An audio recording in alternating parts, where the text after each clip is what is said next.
Mesdames et messieurs, bienvenue, bonjour, merci d'avoir cliqué sur cette vidéo, épisode 6 de la direction photo, des suites logiques des 2 derniers épisodes que j'ai créés il n'y a pas longtemps, et on voit toujours ces plans, une de mes dernières pubs pour un client, qui ont été tournés en décembre dernier, j'avoue, mais je voulais attendre de sortir la pub pour pouvoir vous en parler, et qui sont vraiment intéressants au niveau visuel pour pouvoir vous faire un making-of dessus, pour pouvoir vous expliquer toute la direction photo. On va voir tout ça dans cette vidéo. J'espère que ça va vous plaire, n'hésitez pas à rester jusqu'au bout, à me mettre des commentaires, et si vous ne le savez pas encore, si vous voulez devenir chef opérateur ou directeur photo, savoir éclairer vos sujets, vos produits, etc.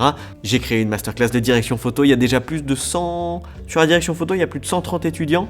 En toutes les masterclass, j'ai plus de 550 étudiants, 555 même, qui sont 100% satisfaits, zéro remboursement, zéro retour négatif. Vous pouvez voir toutes les stories à la une sur mon compte Instagram pour voir les retours de tous ceux qui suivent mes masterclass, et particulièrement de ceux de la direction photo si ça vous intéresse, pour pouvoir apprendre tout sur l'éclairage. On part du niveau débutant pour aller à un niveau très avancé pour que vous puissiez commencer votre carrière de chef opérateur. Allez, on attaque le vif du sujet avec une chose principale. On tourne pas de nuit, comme vous avez vu. Vous vous souvenez, je vous en avais parlé dans Filmer de nuit, épisode 2 de ma série sur tout savoir sur l'exposition.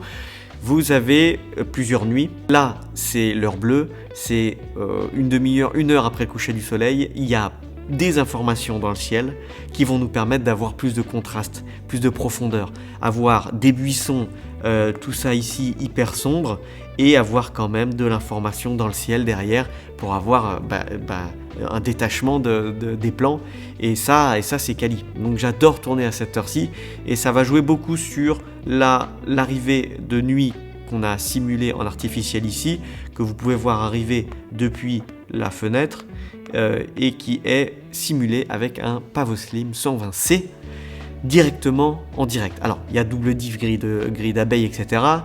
Mais vous pouvez voir que la lumière, ça se voit qu'elle est pas naturelle. Ça se voit qu'elle n'est pas aussi quali que travailler en réflexion avec un miroir, avec un Dedolight, pour pouvoir venir créer la distance de la lumière, avoir une lumière un peu plus douce, plus profonde. Là ici, elle est un peu brute. Pour moi, c'est pas assez quali, ça se fait. Non mais ça va et vous. Mais la chose la plus importante visuellement sur laquelle on doit se concentrer, c'est ça. Et vous vous souvenez, cadre et composition, on a un beau triangle. Les temples, c'est génial, les trucs comme ça, parce que vous avez un triangle qui nous permet d'avoir visuellement quelque chose d'agréable à l'écran. L'objectif numéro 1 quand vous shootez des plans comme ça, c'est 1. Créer le contraste qu'il faut. Pour créer le contraste qu'il faut, parce qu'on tourne de nuit, du début de la nuit, il faut de la lumière. De la lumière sur nos sujets, comment on le fait ? Dans une tente, il y a la possibilité de cacher une lumière en haut dans la tente pour avoir de la lumière qui arrive directement en contre du coup sur nos sujets, ce qui est intéressant. Mais du coup, comment est-ce qu'on fait pour déboucher les visages ? Clairement, le tapis, il peut pas servir de reflow. Alors un minimum, les livres pour pouvoir déboucher ça. Mais là, clairement, il faut venir avec un pavotube ou avec des minettes qu'un électro vienne porter ou que vous mettez sur pied. Mais là, j'ai fait porter à mon électro le pavotube avec une grille d'abeille pour pouvoir venir spotter uniquement avec le pavotube les visages et déboucher les visages.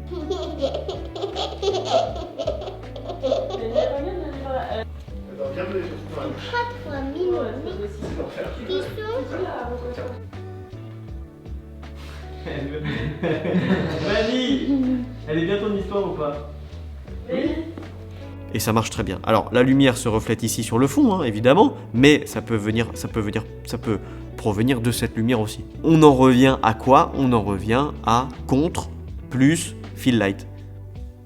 Mon contre plus fort, évidemment, avec ma petite minette Aputure, c'est des minettes MC de chez Aputure qu'on vient fixer, je sais plus comment on est venu fixer ça, mais avec un coup de gaffe ou des sandos, du fil, peu importe. Et le pavotube, 10 mai à 7, 14, 10%, 20%, non 20% c'est trop, 10%, quelque chose comme ça, entre 7 et 15% max sur leur visage. Ensuite on a cette partie-là, ici, et on a cette partie-là, qui ne sont pas éclairées de la même façon. Sur la première partie, on a un pavotube qui vient révéler un peu toute la cheminée, le but c'était pas de faire comme s'il y avait un feu de cheminée, sinon j'aurais fait l'effet feu de cheminée. Il me semble que je l'avais testé de mémoire là sur la pub, et je trouvais ça un peu bavant.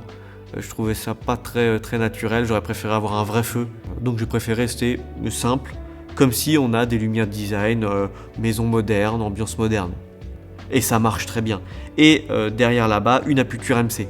Une autre petite minette. Hein, les minettes, c'est indispensable. Les minettes, c'est tout le temps, sur tous les tournages, très facile. Ce que je vous ai pas dit, c'est qu'à l'extérieur, derrière ce mur-là, il y a un autre Pavoslim 60C qui vient avec, qu'on a installé avec, pareil, grille d'abeille, double diff, etc. en full CTB. Bref, j'ai dû l'éteindre parce qu'en fait ça donnait rien. Il y avait une incompréhension totale d'arrivée de la lumière de la Lune, de simulation de Lune, donc finalement on l'a éteint. Et tu fais des guillettes à ça?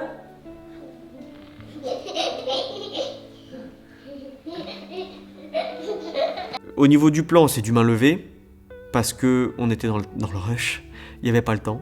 Donc, main levée, on enchaîne. Sinon, c'est vrai qu'avec les trépieds cartonniers, on peut les poser au sol, et j'aurais très bien pu avoir le trépied au sol, ou le retourner sur un dolly, etc.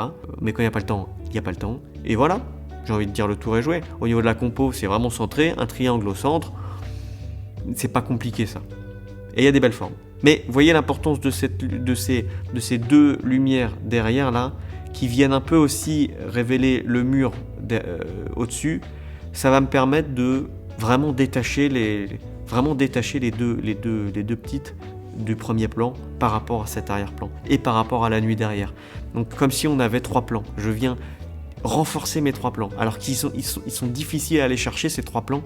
Le premier plan, moyen plan, arrière-plan, je viens les chercher au maximum pour pouvoir créer le plus de distance possible, de détachement, de profondeur, égale naturel, égale cinoche. Maintenant, si on prend ces plans-là de Noël, vous pouvez voir que je l'ai éclairé qu'avec 2 sources. 2 Pavoslim. Le Pavoslim, c'est vraiment devenu mon chouchou. Le Pavoslim 60C et le 120C. J'ai hâte de tester les nouvelles séries. Là, ils ont sorti le 240C, etc. Je vous en parlerai sur la chaîne, évidemment. En tout cas, ici, 2 sources. Une qui va venir du haut du sapin, pouvoir venir simuler toute l'arrivée de lumière du sapin, hein, qui va sur elle et qui l'éclaire de profil. Ça veut dire que on va la mettre légèrement de contre. Comme ça, on va retomber sur un contre plus réflecteur, sauf que là, j'ai décidé de mettre plutôt un contre plus drapeau.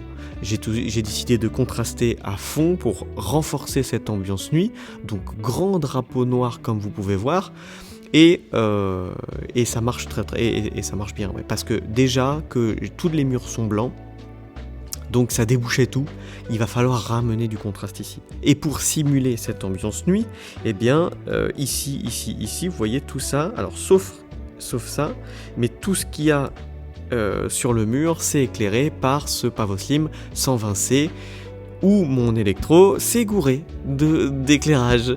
Il s'est trompé, vous voyez bien que c'est pas un full CTB, c'est pas du bleu, ça tire vers le magenta, il y a des teintes de rose dedans qui se sont installées, et quand j'ai découvert le shot en post-prod, surprise, mauvaise surprise, parce que j'ai eu du boulot du coup en post-prod pour retirer vers le bleu nuit, ramener du cyan, etc.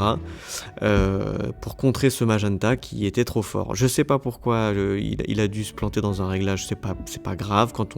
L'avantage du 16 bits, voilà, l'avantage tourné en RAW et du 16 bits quand on se plante, on est content que ça soit en 16 bits et pas en 8 ou 10, parce que sinon ça aurait été très compliqué à rattraper. Super, essaye encore, vas-y, essaye. Mets la boule, une sucette, si t'as le droit à la sucette si tu mets la boule. Faut y arriver, hein.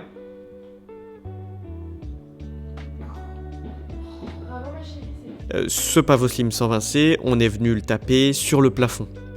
Pourquoi ? Parce que comme c'est des murs blancs, c'est juste une technique de faire taper la lumière sur un reflow et qu'elle puisse devenir plus douce, en fait, qu'elle puisse plus venir d'avoir cette notion de distance, encore une fois.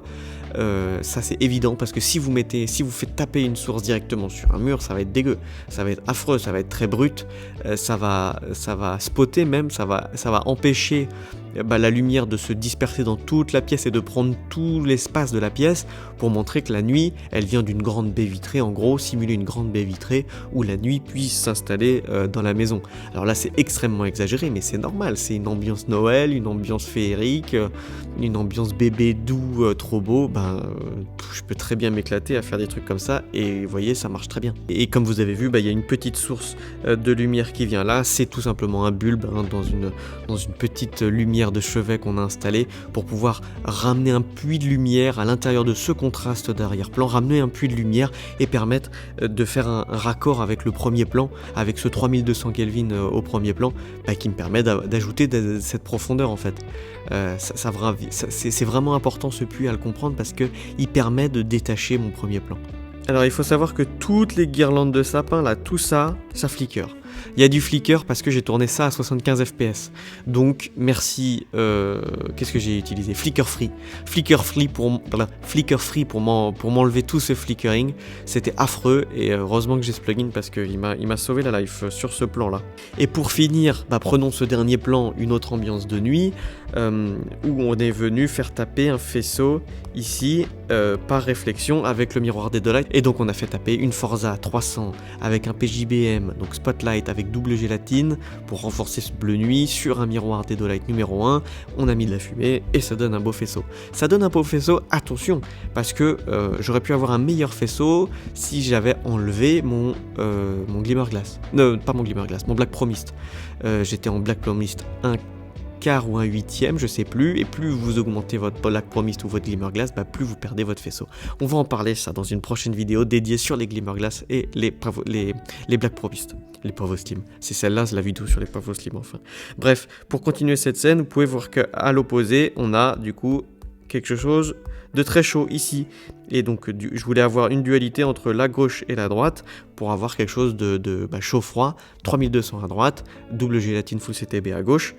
Il est assez léger sur la droite, je vous avoue, mais ça marche très bien. Et ce qui est important, c'est ces deux pavots bulbes ici qui viennent tout simplement faire comme sur l'effet d'avant, détacher mon fond, créer des puits de lumière pour adoucir, pour harmoniser de chaque côté, sinon ça aurait été un peu vide.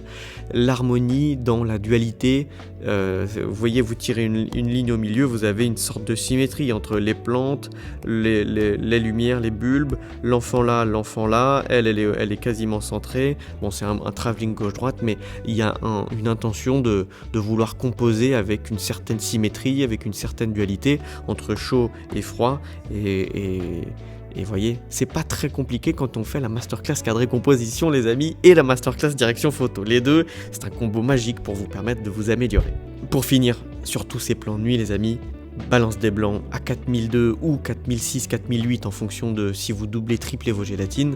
Entre 4000 et 4008 disons, on va prendre large, entre 4000 et 4008 la balance des blancs pour la nuit. Je vous renvoie sur ma vidéo Tout savoir sur l'exposition filmée de nuit si vous voulez améliorer vos compétences en basse lumière. Les amis, j'espère que cette vidéo vous a plu, n'hésitez pas à me le dire dans les commentaires si c'est le cas. N'oubliez pas la masterclass de direction photo si vous voulez devenir chef opérateur ou directeur photo, apprendre à éclairer tous vos sujets et à éclairer des plans, à éclairer de faire du cinéma, de faire des belles images, de faire du beau et d'être satisfait de votre travail, de vous améliorer concrètement. Je vous dis à très bientôt dans une prochaine vidéo, prenez soin de vous, je vous aime très fort, bye bye, 再见